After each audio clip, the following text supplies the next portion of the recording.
आज हामीले सुरु गरेनौँ भने त्यो पुरा हुन्छ कहिले? यी ठुला योजनाहरूले देशको मुहार बदल्छन्, समृद्धिमा फड्को मार्न सघाउँछन्, आर्थिक कनेक्टिभिटी जोडिदिन्छन्। हामी त्यो ढङ्गले लाग्यौँ। मान्छेले विकासका सपनाहरू, समृद्धिका सपनाहरू देख्नै बिर्सिसकेको जस्तो अवस्था भएको थियो। हामीले ती सपनाहरूलाई जगायौँ र आज त्यसका परिणामहरू देखिन थालेका छन्। दोस्रो, हामी त्यतिमा मात्रै अल्झिएनौँ। तेस्रो काम हामीले गर्न थाल्यौँ, जनताको जीवनमा प्रत्यक्ष प्रभाव पर्ने खालका कुराहरू। किन जनताको जीवनमा गणतन्त्र, उसका समस्याहरूसँग शासन व्यवस्था कसरी जोडिन्छ भनेर आउने हो। जनताले गणतन्त्रको अनुभूति, आफ्ना दैनन्दिन समस्याहरू कसरी समाधान हुन्छन् भन्ने कुराबाट उसले अनुभूत गर्ने हो। हामीले त्यही कुराबाट सुरुवात गर्यौँ। सरकारले घोषणा गरेको छ र त्यो अब अन्तिम चरणमा पुगेको छ। अबको आउने 3 वर्षभित्र नेपालका कुनै पनि घरमा खर्का छाना रहने छैनन्, कुनै पनि घरमा फुसका छाना, सल्ली पिरालका छानाहरू रहने छैनन्। जस्ता पाताले छाउने एउटा अभियान नै हामीले राष्ट्रव्यापी रूपमा सुरु गर्यौँ। तपाईले अहिले सडक बालबालिकाहरू देख्नुहुन्न, भिखमङ्गाहरू देख्नुहुन्न, अरू विभिन्न अलपत्र परेका मान्छेहरू देख्नुहुन्न। एउटा संस्थासँग मिलेर सरकारले 8000 भन्दा बढ्ता त्यस्ता असहाय अलपत्र अवस्थामा रहेकाहरूलाई रेस्क्यु गरेर उनीहरूलाई सुरक्षित आश्रममा राखेको छ। एउटा सभ्य समाज निर्माण हुने यस्तै कुराहरूबाट हो। तपाईले ठुलठुला विकासका कुरा त गर्नुभयो, तर त्यो चकाचौँध विकासको सेन्टरमा एउटा मान्छेले हात थापेर बसिरहेको छ भने हामीले बनाउनु खोजेको समाज त्यस्तो होइन। हामीले त एउटा सभ्य मानव गरिमायुक्त समाज बनाउन लागेको हामीले ती कामहरू गर्यौँ। स्वास्थ्यको सन्दर्भमा हामीले अस्ति मङ्सिर 15 गते मात्रै एकैसाथ 397 वटा पालिकाहरूमा न्यूनतम 5 बेडदेखि लिएर बढीमा 15 बेडसम्मका हस्पिटलहरूको निर्माण सुरु गर्यौँ, शिलान्यास गर्यौँ अस्ति। बाँकीमा फेरि गरिनेछ। अबको 2 वर्षभित्र प्रत्येक पालिकामा न्यूनतम 5 बेडको, बढीमा 15 बेडको हस्पिटल हुनेछ। 3 जनादेखि 5 जना डाक्टर हुनेछन्। अहिले 60 जिल्लामा पुगेको छ यो स्वास्थ्य बिमा। 77 जिल्लामा पुग्नेछ। महिना वर्षको 3500 रुपियाँ तिरेर त्यो बिमाको प्रिमियम तिरेपछि तपाईले 1 वर्षभरि 1 लाख रुपियाँसम्मको 5 जनाको परिवारले निःशुल्क उपचार गर्न पाउने जनताको जीवनलाई यसरी हामीले समेट्ने प्रयत्नहरू, परिवर्तन ल्याउने खालका प्रयत्नहरू गर्यौँ। साह्रै धेरै आलोचना गरियो राष्ट्रपति संस्थालाई हेलिकप्टर ल्यायो भनेर। मानव राष्ट्रपतिले बिदा भएपछि पनि नाम्लो लगाएर हेलिकप्टर घरै लिएर जानुहुन्छ कि जस्तो गरेर आग्रहको पूर्वाग्रहको चरम एउटा। तर आज त्यही हेलिकप्टरले मुगुबाट, डोल्पाबाट, हुम्लाबाट, दुर्गम ठाउँहरूबाट सुत्केरी हुन लाग्दा सालनाल ननिस्केका महिलाहरू, सुत्केरी आमाहरू, पेटमा मृतक बच्चा भएर जीवन मृत्युको दोसान्धमा परेका आमाहरू, रक्तस्रावले रगतको आहालमा डुबिएका महिलाहरूलाई उद्धार गरेर सयौंको एउटा चाहिँ ज्यान बचाउने काम गरेको छ। यस्ता कामहरू हामीले सुरु गर्यौं। एकै वर्ष हामीले 2,96,000 भन्दा बढी नानीहरू जो स्कुलको दायराभन्दा बाहिर थिए, अभिभावकत्व प्रदान गरेर उनीहरूलाई स्कुलमा इनरोल गर्यौं। अहिले 98% पुगेको छ हाम्रो स्कुल खुद भर्ना दर र ड्रप आउट घट्दै गएको छ। यसरी जनताका जीवनमा चाहे त्यो वृद्ध भत्ताको कुरा होस्, चाहे सामाजिक सुरक्षाका अन्य दायराहरू बढाउने कुरा होस्, चाहे योगदानमाथि आधारित सामाजिक सुरक्षा होस्, यी अनेकौं कार्यक्रमहरू मार्फत हामीले यी जनतालाई प्रत्यक्ष प्रभाव पर्ने खालका कामहरू हामीले अगाडि बढाउन थाल्यौं। चौथो, हामीले राष्ट्रियताको क्षेत्रमा काम गर्यौं। कुन तहमा थियो नेपाल भारत सम्बन्ध हामीलाई थाहा छ। 72-73 सालमा नाकाबन्दीको तहबाट गुज्रेको त्यो सम्बन्धलाई हामीले माथि उठायौं। सार्वभौम समानताको आधारमा, ठुलो दाइ र सानो भाइ होइन, बराबरीका आधारमा, दान दिने र हात थाप्ने होइन, परस्पर अन्तर्निर्भरताका आधारमा त्यो सम्बन्धलाई परिभाषित गर्यौं। अहिले थुप्रै कामहरू त्यो आधारमा अगाडि बढिरहेका छन्। हामीले लिपुलेक, लिम्पियाधुरा, कालापानी समेटेर आफ्नो नक्सा सार्वजनिक गर्यौं,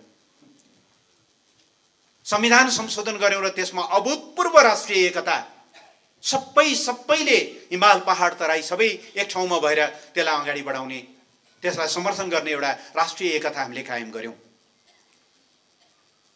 चीनका राष्ट्रपति 23 वर्षपछि नेपाल आउनुभयो।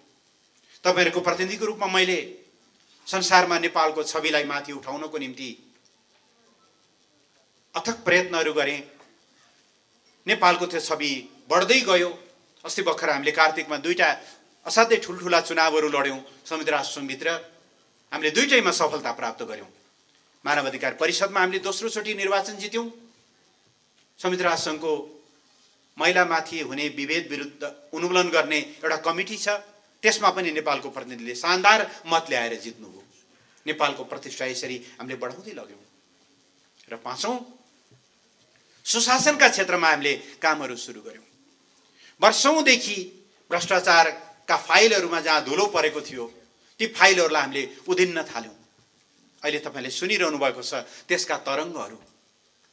हामीले त केही भनेका छैनौं, तर चोरको खुट्टो काट भन्दा केही साथीहरूले त्यत्तिकै खुट्टा उचालिरहनु भएको छ। नेकपा त्यति कमजोर छैन कि कसैलाई गलत आरोपहरू लगाएर प्रतिशोध सान्न परोस्। हामी कसैलाई प्रतिशोध सान्दैनौं, तर कसैलाई बचाउनु पनि सक्दैनौं। भ्रष्टाचारीको कुनै पार्टी हुँदैन, भ्रष्टाचारीको कुनै जात हुँदैन, भ्रष्टाचारीको कुनै धर्म हुँदैन। भ्रष्टाचार हो र जो कसैले गरे पनि त्यो अक्षम्य हुन्छ। हामीले पुराना ती घटनाहरू उदिन्न थाल्यौं। सुन तस्करीका पहलहरू हामीले टाल्न थाल्यौं। सुन तस्करहरू अहिले 32 जना भन्दा बढी जेलमा छन्। जंगलमा लुकाएका, मजेरी मुनि खनेर राखेका डल्लाका डल्ला सुनहरू सरकारले निकाल्यो।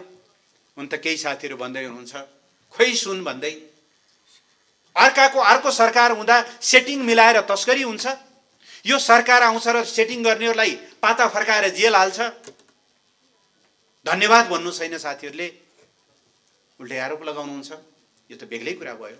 जे होस्, हामी यो ढंगले काम गर्दै थियौं। सरकारको ध्यान, किनभने हामीलाई सम्झना थियो, हामीले जनतालाई साह्रै ठूलो सपना देखाएका थियौं। जनता निराश थिए र अघि कमलले भन्नुभयो जस्तो हामीलाई मत दिनुस्, हामी समृद्धि दिन्छौं, हामी स्थायित्व दिन्छौं भनेका थियौं। सरकारको ध्यान त्यही दुईटा कुरामा मात्रै केन्द्रित थियो। काम गर्न सजिलो थिएन। हामीसँग साधन स्रोतका अभावहरू थिए। ब्युरोक्रेसी पुरानै सोचमा थियो। आन्दोलन गर्न, ढुङ्गा हान्न, नेपाल बन्द गर्न सिपालु हामीहरू। राज्य चलाउने त त्यो स्किल त हामीले पनि विकास गरिसकेका थिएनौं। हाम्रा पनि अनुभवका कमीहरू थिए, बुझाइमा समस्याहरू थिए। सुरुका दिनहरूमा कम्युनिस्टको 2/3 सरकार सभा, दाताहरू विदेशी राष्ट्रहरूको पनि के हो कता लैजाने यो सरकारले देशलाई भन्ने खालका कुराहरू थिए। यी सबै कुराहरूलाई चिर्दै हामी अगाडि बढ्दै थियौं र यो 3 वर्षको ट्र्याक रेकर्ड हेर्दा हामीले गर्व गर्ने मनग्गे ठाउँहरू छन्। यसबीचमा नेपालले काफी सफलताहरू, नेपाल यही बीचमा अल्प विकसित अवस्थाबाट निम्न मध्यम आय भएको मुलुकमा स्तर उन्नत भयो। नेपालले एकै वर्ष मानवाधिकार सूचकाङ्कमा, मानव विकास सूचकाङ्कमा 5 स्थान फड्को मारेर मध्यम तहमा आयो। व्यापार घाटा बढेको बढै थियो सुरक्षाको मुख जस्तो। निर्यात केही छैन, आयात ल्याएको छ, खाएको छ। हामीले यो स्थितिलाई बदल्यौं। अहिले 11% व्यापार घाटा घटेको छ। नेपालको अर्थतन्त्रको क्षमता बिस्तारै बढ्दो छ। वैदेशिक रोजगारी बाध्यात्मक ढंगले विदेशमा जाने स्थिति अहिले त अन्त भइहालेको छैन, तुरुन्तै अन्त हुने अवस्था पनि छैन, तर घटेको छ। मान्छेहरू देशभित्रै केही गर्न सकिन्छ भनेर अलिकति आत्मविश्वासका साथ काम गर्न थाल्ने एउटा अवस्था भएको छ। लगानी बढेको छ, विदेशी मुद्रा सञ्चित बढेको छ। यस्ता धेरै प्रतिकूलताका बीचमा पनि अर्थतन्त्रका समग्र सूचकहरूले एउटा स्थिति सृजना गरेको छ। आशा जगाउने काम। यत्रो कोरोना महामारी भयो। महामारी भन्दा अगाडि हामी 3 वर्ष लगातार झण्डै 7% को आर्थिक वृद्धि हासिल गर्यौं। त्यसो गर्नेमा नेपाल दक्षिण एसियामा दोस्रो र संसारभरमा 9औं देश थियो 3 वर्षको बीचमा। तर दुर्भाग्य के भयो भने यी कुनै कुरामा पनि हाम्रा कमरेडहरूको नजर परेन। यी कुनै कुराहरू सकारात्मक चर्चा तल जाला भन्ने कुराको आशै गर्नु परेन। गाउँघरमा उखान छ, बाघको मुख हेर्नु पर्यो भने बिरालाको मुख हेर्नु, बैरीको मुख हेर्नु पर्यो भने दाजुभाइको मुख हेर्नु भन्छन्। टिभी खोल्यो, विपक्षी त हेर्नै पर्दैन। आफ्नै नेता कमरेडहरू सक्तो सरकारको औचित्य काडिरहनु भएको छ, सक्तो सरकारको विरोध गरिरहनु भएको छ, विपक्षी खोज्न जानै नपर्ने एउटा स्थिति भयो। म तेस्रो गुम्तीको कुरा गर्दै थिएँ। सरकार यसरी काम गर्दै गइरहेको बेलामा जनतामा अब एउटा विश्वास बढ्दै गइरहेको, अब स्थिरतातिर मुलुकले एउटा लय समायो भन्ने विश्वास भइरहेको बेला 2075 साल भदौ या असोजमा कमरेड प्रचण्ड भारत भ्रमणमा जानुभयो। यहाँ भएको आलो पालो कसैलाई थाहा थिएन, तर भारतमा गएर कसलाई खुसी पार्न हो उहाँले सुनाउनु भयो। हाम्रो त आलो पालोको निर्णय भएको छ। केपी ओली त त्यही शब्द प्रयोग नगरे पनि भन्न खोजे, केपी ओली त 2 दिनका पाहुना हुन्, ठिक्कै व्यवहार गर्नुभयो, पछि आउने म हुँ भन्ने सन्देश दिनुभयो। अरू देशमा हुने हो भने यस्ता विषयलाई असाध्यै सिरियसली लिइन्छ। मुलुकको स्थिरतामाथि यो ढङ्गको चाहिँ आँच पुर्याउने काम कसैले गर्दैन। सामान्यतया विपक्षी नेता पनि विदेश जाँदा सरकारको भाषा बोल्छ, किनभने त्यहाँ ऊ विपक्षी दलको नेता भएर होइन, उसले देशको प्रतिनिधित्व गरेर बोल्ने। अस्ति म दिल्ली गएको बेलामा मलाई पत्रकारहरूले सोधे, देशको तपाईँहरूको पार्टीभित्रको विवाद आदि इत्यादि, प्रतिनिधि सभा विघटन, पक्ष विपक्ष। मैले भने सरी, मैले तपाईँहरूको यो प्रश्नको जवाब दिन सक्दिनँ। अहिले म नेकपाको नेताको रूपमा होइन, मुलुकको परराष्ट्र मन्त्रीको हैसियतले आएको हुँ र मैले अहिले शेरबहादुर देउवाको पनि प्रतिनिधित्व गर्छु, पुष्पकमल दाहाल प्रचण्डको पनि प्रतिनिधित्व गर्छु। म नेपाल भारत सम्बन्धको बारेमा मात्रै कुरा गर्न समर्थ छु। तपाईँका प्रश्नको जवाब काठमाडौँ गएर म दिउँला, यहाँ अहिले म दिन सक्दिनँ मैले भने। तर विदेशी भूमिमा गएर नेपालमा अस्थिरताको सन्देश दिनुपर्ने कारण के थियो? यति त बुझिँदैन र नेपालीहरूले।